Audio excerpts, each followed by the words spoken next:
3 अध्यक्ष महोदय बोलल्या त्या मगाशी. हा चला लक्षवेधी क्रमांक 3 पुकार. लक्षवेधी क्रमांक 3 कोण उत्तर देणार? छापल्याप्रमाणे. अध्यक्ष महोदय आता पावसाळा सुरू झालेला आहे. थोडा उशिरा का होईना पाऊस सुरू झालेला आहे. सगळ्यांना थोडा दिलासा मिळालाय की पाऊस सुरू झालाय. पण आम्ही वसई विरार मध्ये राहणाऱ्या नागरिकांना हा पावसाळा म्हणजे एक वरदान नसून एक शाप झालेला आहे की काय असं वाटायला लागलंय. आपण जेव्हा म्हणतो पूर परिस्थिती निर्माण झाली आहे, नैसर्गिक आपत्ती आली आहे, तेव्हा अध्यक्ष महोदय 4-4 दिवस 5-5 दिवस जेव्हा मुसळधार पाऊस पडतो, नद्या तुडुंब भरतात, धरणं तुडुंब भरतात, धरणांचे दरवाजे उघडले जातात आणि तेव्हा जे पाणी शहरामध्ये येतं त्याला पूर परिस्थिती म्हणतात अध्यक्ष महोदय. पण वसई विरारची ही परिस्थिती आहे की केवळ 4 तासाच्या पावसामध्ये अध्यक्ष महोदय संपूर्ण परिसरामध्ये पूर परिस्थिती निर्माण होते. कालची प्रसार माध्यमांवरचे व्हिडिओ सगळ्यांनी पाहिले असतील. वसईच्या नाल्यांमध्ये रस्त्यावरून चालणाऱ्या 2 4-चाकी वाहनं अध्यक्ष महोदय वाहून गेली. इतकी दयनीय अवस्था वसई विरारची झालेली आहे अध्यक्ष महोदय. महानगरपालिकेला स्थापन होऊन 16 वर्ष झाली अध्यक्ष महोदय. 16 वर्षामध्ये एक पिढी मोठी होते, पण या 16 वर्षामध्ये अध्यक्ष महोदय एकात्मिक भूमिगत गटार व्यवस्था महानगरपालिकेने स्थापन केली नाही. Storm water drainage master plan तयार केला नाही. ज्या वेळेला पूर परिस्थिती निर्माण आली तेव्हा निरीचा 12 कोटी खर्च करून अहवाल मागवला, पण या निरीच्या अहवालाची अंमलबजावणी केली नाही. नैसर्गिक प्रवाहामधले कांदळवन स्थलांतर करण्यासाठी हायकोर्टाची परमिशन घेणं आवश्यक होतं. ही परमिशन्स अजून यांनी घेतल्या नाही आहेत अध्यक्ष महोदय. आणि सगळ्यात महत्त्वाचं म्हणजे अध्यक्ष महोदय प्रश्न विचारते अध्यक्ष महोदय. उत्तरामध्ये अध्यक्ष महोदय मी जे आता तुम्हाला सगळं सांगितलं हे 100% खरं आहे. हे उत्तरामध्येच यांच्या अध्यक्ष महोदय त्यांनीच पुरावे दिले. ते म्हणतात नवीन स्टॉर्म ड्रेनेज व्यवस्थेकरता काम सुरू आहे. निरीच्या अहवालासाठी अंमलबजावणी करण्यासाठी निधीची तजवीज करण्यात येते. कांदळवनाच्या स्थलांतरासाठी सल्लागारांची नियुक्ती करण्यात येते. 16 वर्ष अध्यक्ष महोदय यांनी काय केलं, माझा हा प्रश्न आहे अध्यक्ष महोदय. आणि माझे 4 स्पेसिफिक प्रश्न आहेत अध्यक्ष महोदय.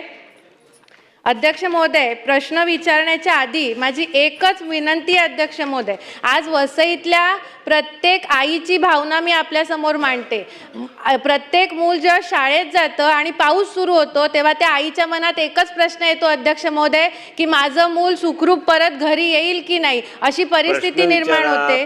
अध्यक्ष महोदय माझा पहिला स्पेसिफिक प्रश्न हा आहे की ह्या सगळ्या नियोजनासाठी कारणीभूत असणारे जे वसई विरार शहराचं जे शहर अभियंत्याचं पद आहे अध्यक्ष महोदय ते 4 वर्ष रिक्त आहे. ह्या सगळ्या नियोजनाची दुर्दशा करणाऱ्या, दर्जेदार रस्ते, भूमिगत गटार व्यवस्था आणि निरीची अंमलबजावणी न करणाऱ्या वसई विरार महानगरपालिकेच्या प्रभारी शहर अभियंत्यांना सरकार निलंबन करणार का? आणि त्या जागी तात्काळ सक्षम शहर अभियंता पदावरती तात्काळ सक्षम अधिकाऱ्याची नियुक्ती करणार का? अध्यक्ष महोदय माझा दुसरा प्रश्न आहे की ह्या पूर परिस्थितीला कारणीभूत असलेल्या नाले सफाईमध्ये शेकडो कोटींचा भ्रष्टाचार झालेला आहे आणि मी पुराव्यांसहित त्याची ACB चौकशी व्हावी ह्याचं पत्र शासनाला दिलेलं आहे. ह्याची चौकशी शासन करणार का? आणि या भ्रष्टाचारामध्ये सामील असलेल्या अधिकाऱ्यांवरती शासन कठोर कारवाई करणार का? माझा तिसरा प्रश्न आहे अध्यक्ष महोदय की निरीच्या उपाययोजनांची अंमलबजावणी करण्यासाठी शासन महानगरपालिकेकडनं पाठपुरावा करून घेणार का? त्यासाठी काय पावलं उचलणार? आणि पूर परिस्थिती नैसर्गिक होल्डिंग पॉन्ड आमची बावखळं आहेत अध्यक्ष महोदय. ही वसईमधली 3000 बावखळं वाचवण्यासाठी संरक्षण करण्यासाठी शासन काय धोरण बनवणार? हे माझे 4 स्पेसिफिक प्रश्न आहेत अध्यक्ष महोदय. अध्यक्ष महोदय त्यांनी जो शहर अभियंता त्यांचा जो प्रभारी आहे तर निश्चितपणे तिथे जर प्रभारी असेल जर हा शहर अभियंता तर तिथे आपण एक चांगला सक्षम अधिकारी लगेचच्या काळामध्ये आपण नेमणूक करू अध्यक्ष महोदय. नालेसफाईच्या बाबतीमध्ये अध्यक्ष महोदय जे सदस्यांनी मांडलं खरं तर म्हणजे उत्तरात मला दिलं 100% नालेसफाई, पण कुठेही 100% नालेसफाई होत नसते अध्यक्ष महोदय. आणि जवळजवळ वसई विरारच्या ह्याच्यामध्ये 191 किलोमीटरचे नाले आहेत. त्यामुळे त्यांचं जे म्हणणं आहे हे नालेसफाई झालेली नाही आहे हे खरं असणार आहे, कारण ते बोलतात तिथे आपण सभागृहामध्ये ते खरं धरतो अध्यक्ष महोदय. त्यामुळे त्या नालेसफाईचा 8 दिवसामध्ये आपण त्याचा चौकशीचा अहवाल मागवू अध्यक्ष महोदय, आणि जर त्याच्यामध्ये खूप काही अनियमितता असेल तर निश्चितपणे त्याच्यामध्ये कारवाई केली जाईल अध्यक्ष महोदय. त्याचप्रमाणे अध्यक्ष महोदय, ही जी परिस्थिती आहे, कारण वसई विरार असं पूर्ण बशीसारखं खोलगट भाग आहे, तिथे खरं तर आधीच्या ह्याच्यामध्ये सुद्धा ज्यावेळेस निरीनी एक अहवाल सादर केला होता होल्डिंग पॉड करण्यासाठी वगैरे, पण अध्यक्ष महोदय त्यावेळेस निधीची तरतूद झाली नसल्यामुळे ते काम होऊ शकलं नाही अध्यक्ष महोदय. पण आपण आता जे त्याचा जो भौगोलिक भाग आहे म्हणजे महानगरपालिका क्षेत्राअंतर्गत तिथे 7 शहरी भागामध्ये आपण STP केंद्र उभारण्याचं आहे. त्याच्यामधलं 30 MLDचं तर आपण उभारलेलं आहे, 103 MLDचं काम चालू आहे, आणि 2 प्रकल्पाच्या निविदा आपण नगरोत्थान आणि अमृतकडनं आपण ह्या वसईला आपण बराचसा फंड आत्ता दिलेला आहे अध्यक्ष महोदय. पण तरीसुद्धा ही सर्व परिस्थिती जी वसईची आहे जशी सदस्यांनी मांडली अध्यक्ष महोदय, तर त्याचा एक आपण निर्देश दिलेले आहेत की पूर्ण वसईचा त्यांनी त्याच्यामध्ये अध्यक्ष महोदय दिलेलं आहे की ह्या जी हायकोर्टची परमिशन किंवा कन्सल्टंट वगैरे याची गरज नाही अध्यक्ष महोदय. त्यांनी पूरनियंत्रण आराखडा, कारण त्यांच्याकडे आधीच सगळं नाले किती आहेत काय असे त्याच्याकडे अहवाल आहे, त्यांनी तो पूर्ण आराखडा तयार करून जर शासनामध्ये त्यांना सबमिट करण्याचे आपण निर्देश दिलेले आहेत अध्यक्ष महोदय. आणि आपण त्यांना ह्या सगळ्या आराखड्यासाठी अर्बन चॅलेंजमध्ये असेल किंवा अमृतमध्ये असेल किंवा मित्रातर्फे आपण निधीची त्यांना तरतूद करून देऊ शकतो अध्यक्ष महोदय. तर त्या पद्धतीचे निर्देश दिलेले आहेत, कारण ही पुराची परिस्थिती दरवर्षी वसई शहरामध्ये येते आणि पूर्णपणे त्याचा आराखडा तयार करून जर कामं नाही केली तर हीच परिस्थिती कायम राहील. त्यामुळे त्यांनी तो आराखडा लवकरात लवकर तयार करून दिला तर शासन त्याला तरतूद दिला अध्यक्ष.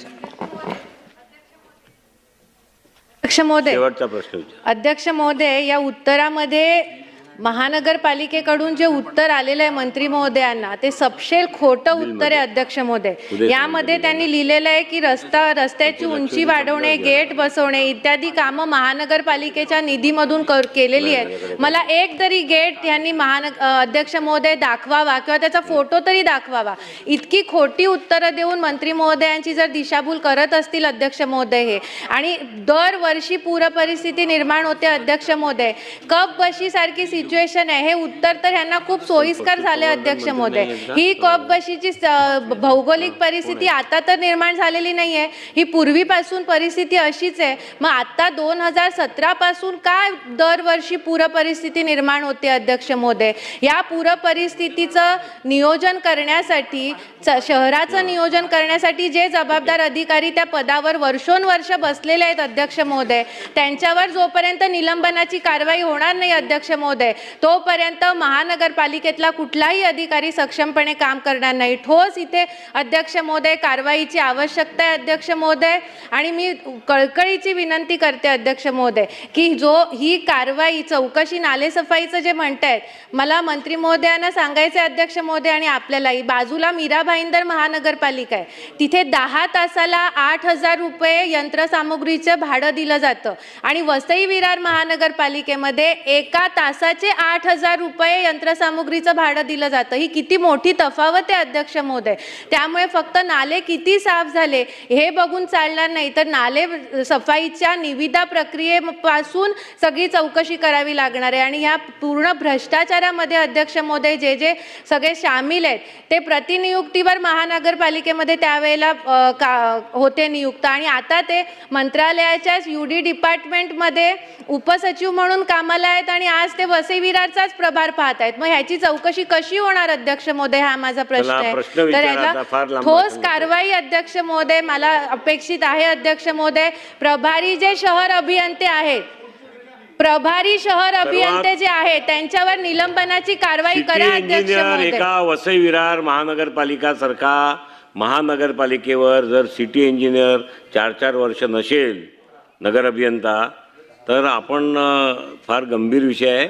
आपण लवकरात लवकर म्हणालेत, मला असं वाटतंय की आपण 15 दिवसाच्या आत 15 दिवस लगेचच केलं पाहिजे.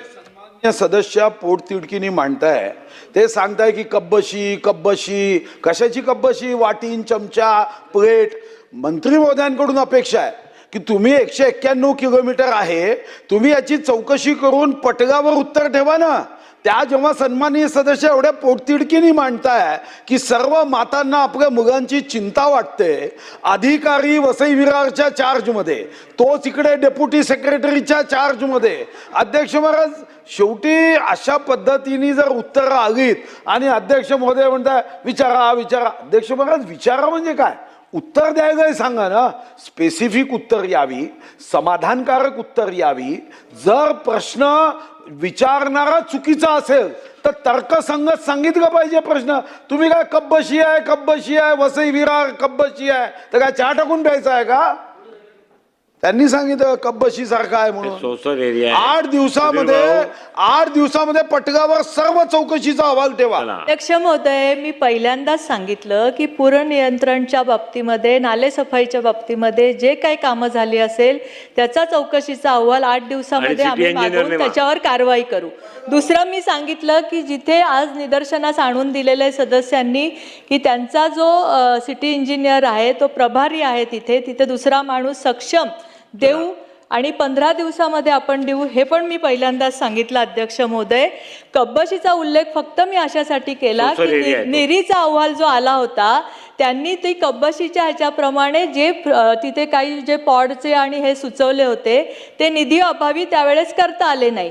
म्हणून अध्यक्ष महोदय, आपण असे निर्देश दिले की तुम्ही पूर नियंत्रण आराखडा तयार करा. तुमच्याकडे ज्या काही भौगोलिक परिस्थितीमुळे आणि ह्याच्यामुळे पूर येतोय त्याच्या काय उपाययोजना करायला लागेल त्याचं एक तयार करून आपण आता अर्बन चॅलेंजमध्ये देऊ शकतो. मित्रामध्ये ह्या निधीची तरतूद आपल्याला करता येईल. अध्यक्ष महोदय, ही सूचना पण आपण केली, असे निर्देश पण आपण दिलेले. अध्यक्ष, मी एक